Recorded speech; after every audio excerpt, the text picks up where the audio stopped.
Consider a system of two parallel metal plates of area A, each placed at a separation d in air.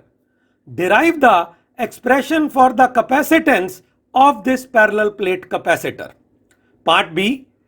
If the two plates of the capacitor have plus Q and minus Q charges respectively, find the force experienced by the negative plate due to the positive plate. Alternative C. In network of 4 capacitors, each of capacitance 12 microfarad is connected to a battery as shown in the figure below. Find the total charge stored in the network.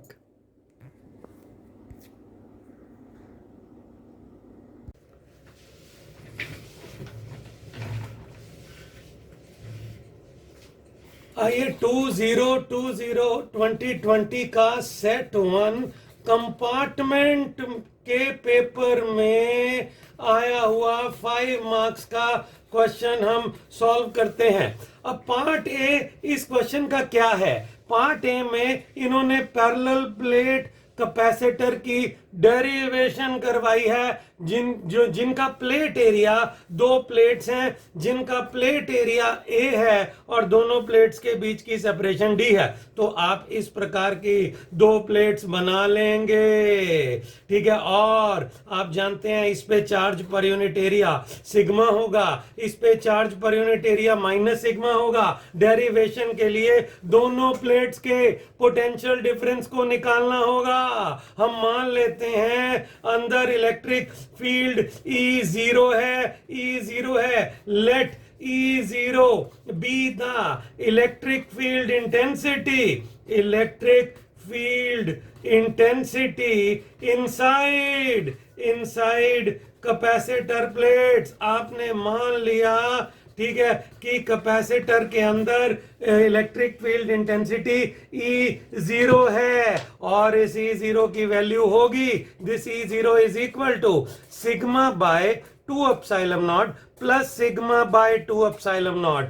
This sigma by 2 epsilon naught is electric field intensity at this particular point due to the positive plate, sigma by 2 epsilon naught towards the negative plate, and due to the negative plate again we have sigma by 2 epsilon naught. So total electric field intensity becomes sigma by epsilon naught. तो 2 plates के बीच की आपने total electric field intensity पहले derive कर लेनी है। फिर आप लिखेंगे let V be the potential difference between 2 capacitor plates, then this potential difference V is E0 into D.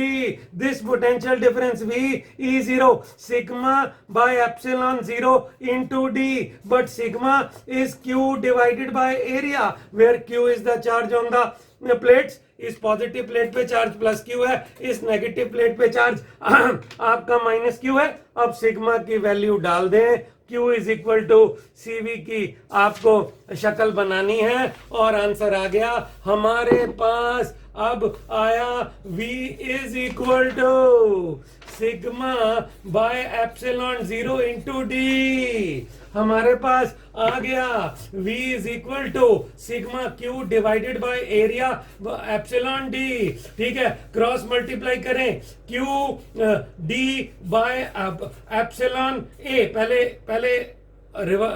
Sides इधर उधर कर लें, is equal to V, Q is equal to epsilon A by D into V, but Q is equal to CV। तो compare करो, C आ गया epsilon 0 A divided by D। ये हमारे पास पार्ट A हो गया, जहां उन्होंने पैरेलल प्लेट कैपेसिटर की कैपेसिटेंस निकलवाई जिसके अंदर एयर थी, ठीक है। अब हम आ रहे हैं पॉइंट बी पर।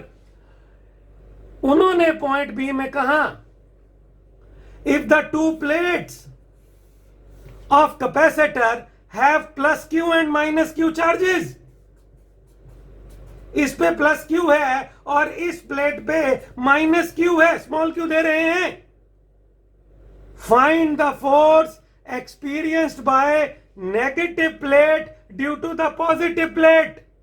इस नेगेटिव प्लेट पर पॉजिटिव प्लेट कितनी फोर्स लगा रही है, इसकी डेरिवेशन से पहले आपको सबसे पहले नेगेटिव प्लेट पर पॉजिटिव प्लेट की इलेक्ट्रिक फील्ड लिखनी होगी। मान लेते हैं वो इलेक्ट्रिक फील्ड ई डैश है।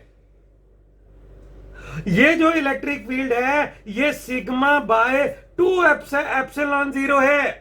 मतलब कहने का ये मतलब है इस पॉइंट पर, इस पॉइंट पर, इस पॉइंट पर, इस पॉइंट पर, इस प्लेट की, ये जहां नेगेटिव प्लेट है, जहां नेगेटिव प्लेट रखी हुई है, उस पॉइंट पर पॉजिटिव प्लेट की वजह से जो इलेक्ट्रिक फील्ड इंटेंसिटी है वो सिग्मा बाय 2 एप्सिलॉन 0 है।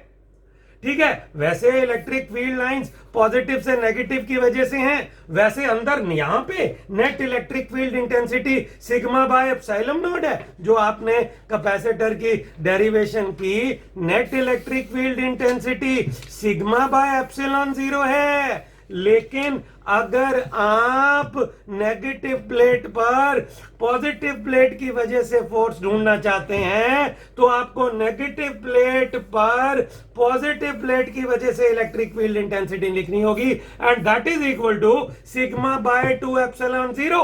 अब इस इलेक्ट्रिक फील्ड की वजह से, ठीक है, आप नेगेटिव प्लेट पर फोर्स निकाल सकते हैं जो होगी नेगेटिव प्लेट का अमाउंट ऑफ चार्ज इनटू ये इलेक्ट्रिक फील्ड, और ये फोर्स पॉजिटिव प्लेट की तरफ होगी।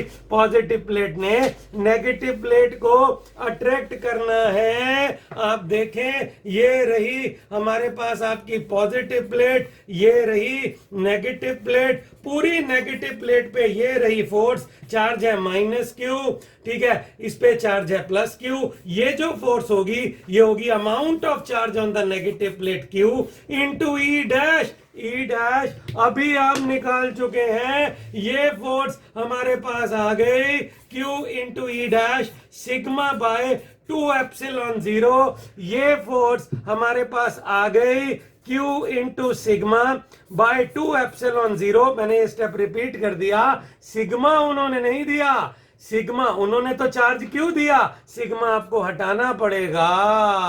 हम जानते हैं sigma small Q by area है, इस सिग्मा को डाल दीजिए, फोर्स आ गई Q into Q by area by 2 epsilon 0। Force आ गई Q square by 2 epsilon 0 into area. ये नेगेटिव प्लेट पे फोर्स है जो पॉजिटिव प्लेट की तरफ है, जिस प्लेट पे चार्ज क्यू है, -q है, और प्लेट का एरिया हमारे पास ए है। ये देखिए कंपार्टमेंट के इस 5 नंबर के क्वेश्चन में पार्ट बी में अच्छा न्यूमेरिकल पूछा कि नेगेटिव प्लेट पॉजिटिव प्लेट की तरफ कितनी फोर्स से अट्रैक्ट हो रही है। अभी पार्ट सी भी बाकी था इस 5 नंबर के न्यूमेरिकल में। आइए पार्ट सी को डिस्कस करते हैं।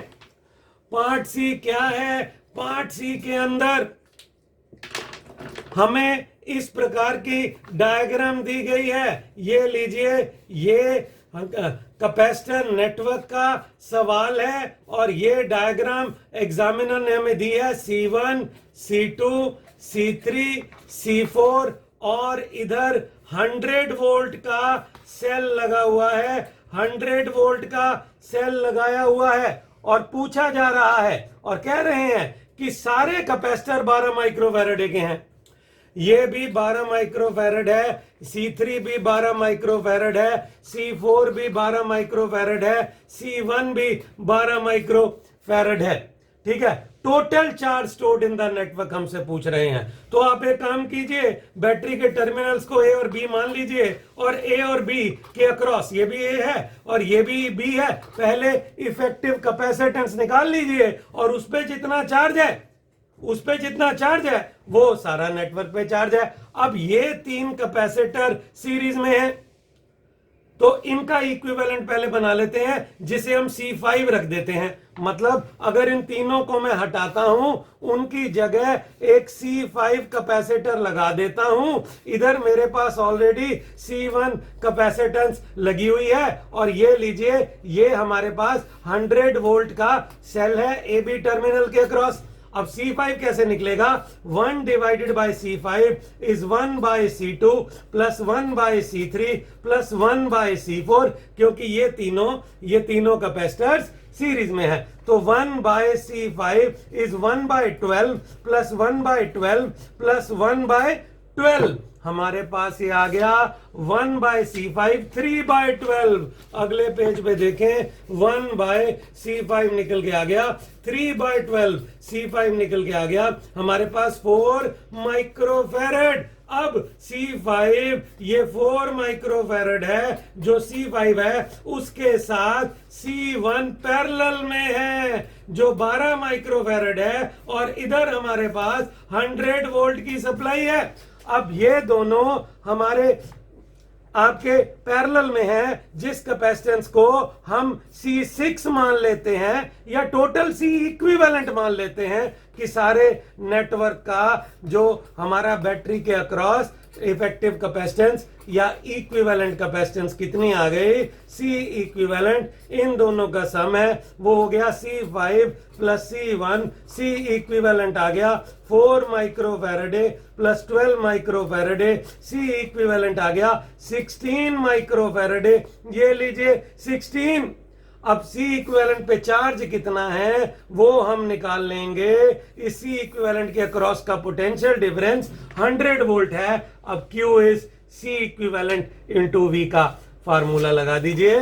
Q is C equivalent into Q। अब फार्मूला लगाइए, Q is C equivalent into V का फार्मूला लगेगा। C इक्विवेलेंट है 16 माइक्रोफैरेडे, V है 100 वोल्ट। आंसर हमारे पास निकल के आ गया 1600 माइक्रोकूलम। अगर और सिंप्लीफाई करना चाहें 1600 10 रेज टू पावर -6 कूलम। क्यों निकल के आ गया 1.600 10 रेज टू पावर -3 कूलम। इस सवाल को हम रेट करेंगे 3 स्टार। अच्छा सवाल था, 5 नंबर का ये। Thank you for watching, thanks a lot.